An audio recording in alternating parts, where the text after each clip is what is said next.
La sagesse, c'est d'avoir des rêves assez grands pour ne pas les perdre de vue lorsqu'on les poursuit.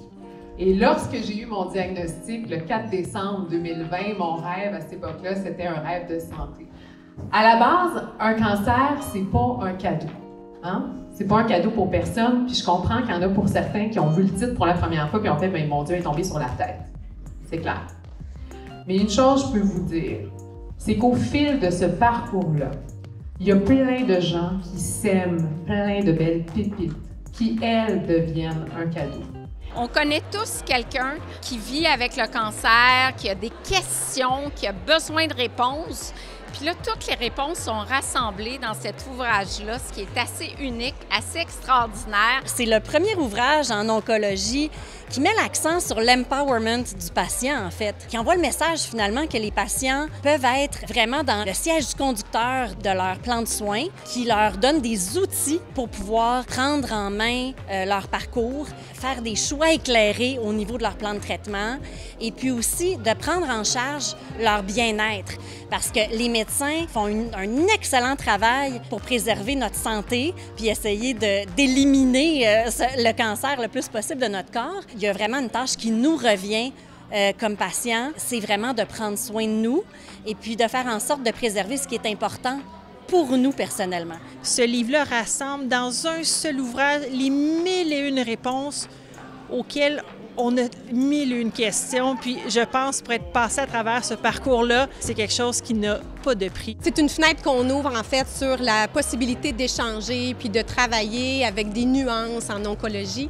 Alors pourquoi ce livre est important? Eh bien, tout d'abord parce qu'il n'y en a jamais eu un autre comme celui-là, donc je pense que ça c'est vraiment son côté très innovant et puis aussi qui a été écrite par une patiente pour des patientes. Puis elle a aussi demandé la collaboration de beaucoup d'experts dans de différents domaines pour vraiment étayer les différents besoins auxquels les patientes sont confrontées lorsqu'elles ont malheureusement à vivre un épisode de cancer du sein.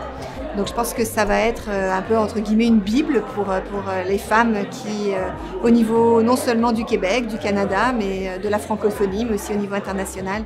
Quand je vais avoir des malades qui vont me poser des questions sur le cancer du sein, ça va être une ressource de grande valeur. C'est pas tous les jours qu'on a l'opportunité d'avoir un outil qui va regrouper autant de trucs et astuces, avec autant de témoignages, avec beaucoup de personnes de différents métiers qui sont tous afférents au cancer. C'est important de comprendre le point de vue des patients et en tant que médecin, si on veut aider et soigner les patients et les aider à retrouver leur équilibre, c'est important de comprendre leurs besoins. Je le vois tous les jours que ces femmes-là sont comme lancées dans un univers qu'elles ne connaissent pas du tout. Elles sont super anxieuses.